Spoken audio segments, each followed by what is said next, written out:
আজকে আমার আলোচনার বিষয় অতিরিক্ত যৌন অপব্যবহারের কারণে যৌন অক্ষমতায় কার্যকারী দুটি হোমিওপ্যাথি ঔষধ। দেশের এবং প্রবাসের ভাই বোনদের প্রতি সালাম। আসসালামু আলাইকুম। যৌন অক্ষমতা বাংলাদেশ সহ এশিয়া মহাদেশের পুরুষদের জন্য খুবই কমন একটা রোগ হয়ে দাঁড়িয়েছে। অবশ্য যৌন অক্ষমতা রোগ বলা যাবে না, কারণ যৌন অক্ষমতায় কেউ মারাও যায় না, বিছানায় পড়েও থাকে না, কেউ হসপিটালেও ভর্তি হয় না। কি হয় এই রোগে?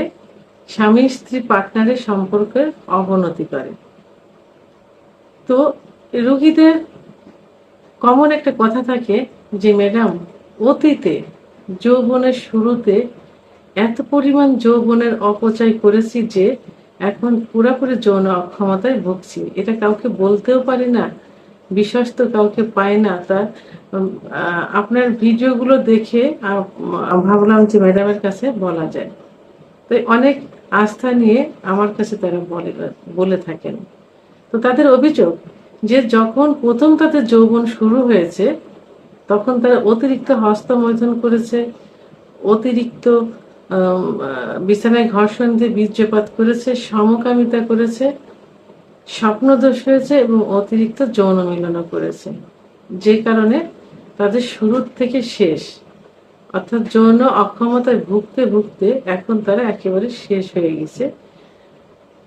যৌবনে কিছু পুরুষের অভিযোগ থাকে যে আমাদের যখন একটু বয়স হয়েছে তখন আমরা ব্যবসার কাজেই হোক, চাকরির কাজেই হোক, পড়াশোনার কারণে হোক বাইরে থেকেছি, তখন অতিরিক্ত যৌন মিলন করেছি, বিভিন্ন যৌবনের তাড়নায় বিভিন্নভাবে যৌন অপকর্ম করেছি, যৌন অত্যাচার করেছি, বন্ধুরা একই হলে থেকেছি কি একসঙ্গে থেকেছি, সমকামিতা করেছি, আলাদা একা থাকার সূত্র ধরে অনেক মহিলাদের সংস্পর্শে গিয়েছি, স্পর্শ পেয়েছি, সেটা ব্যবহার করেছি। এভাবে আমাদের যৌবন একেবারে শেষ হয়ে গেছে। আমরা স্ত্রীকে, পার্টনারকে আর কিছুই দিতে পারছি না।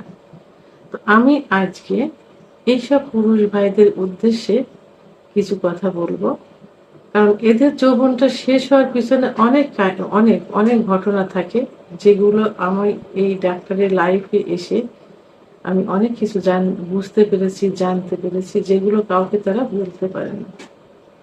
যেমন কিছু কিছু পুরুষ থাকে যে, এবং কিছু কিছু ছেলে আছে যারা এখনো বিয়ে করেনি, তাদের যৌন অক্ষমতার পিছনে তারা দায়ী করে তাদের বিদেশগামী চাচা, ভাই, এদের ওয়াইফকে।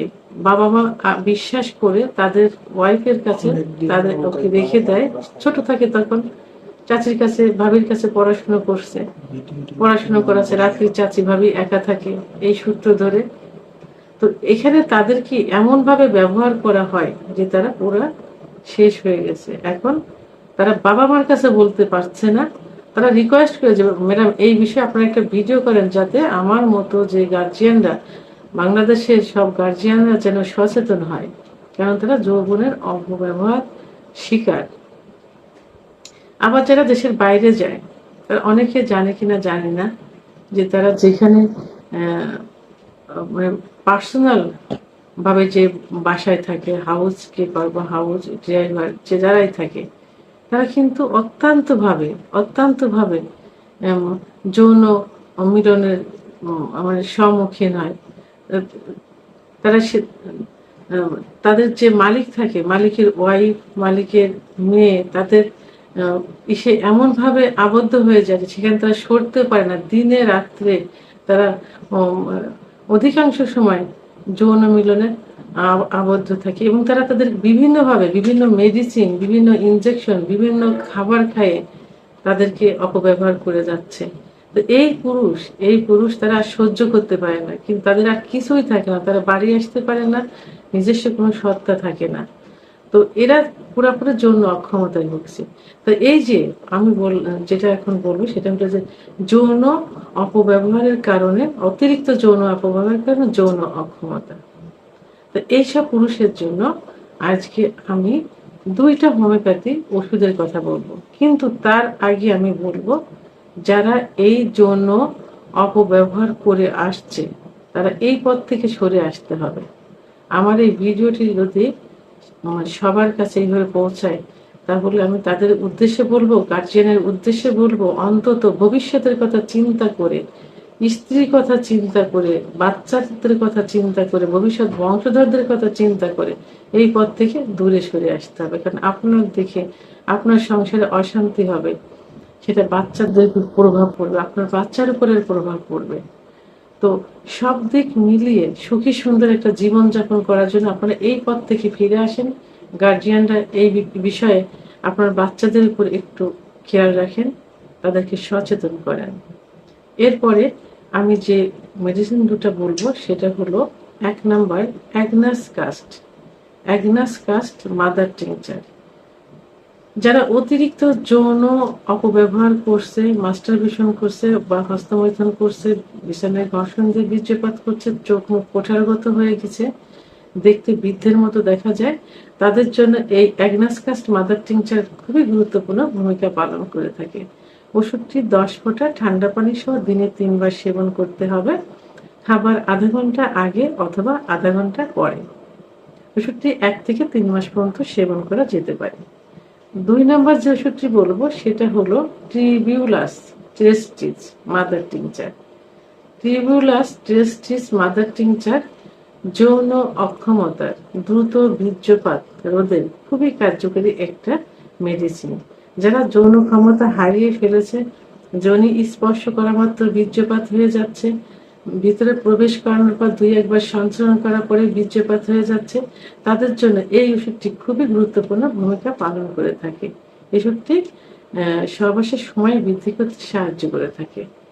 ওষুধটি 10 ফোঁটা ঠান্ডা পানি সহ দিনে 3 বার সেবন করতে হবে, খাবার আধা ঘন্টা আগে অথবা আধা ঘন্টা পরে। ওষুধটি 1 থেকে 3 মাস পর্যন্ত সেবন করা যেতে পারে।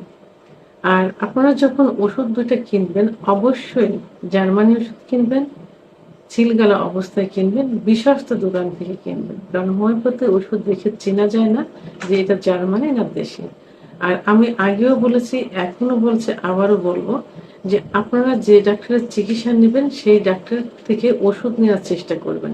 কারণ ডাক্তার সর্বোচ্চ ভালো ওষুধ দিয়ে আপনাকে সুস্থ করার চেষ্টা করবেন, ডাক্তারের সম্মান বাড়ানোর জন্য হলেও। তো আমার ভিডিওটি সম্পর্কে যদি কোনো মতামত থেকে থাকে অবশ্যই কমেন্টসের মাধ্যমে জানাবেন। আর ভিডিওটি ভালো লাগলে লাইক, কমেন্ট, সাবস্ক্রাইব করে আমার সঙ্গে থাকুন। আল্লাহ হাফেজ।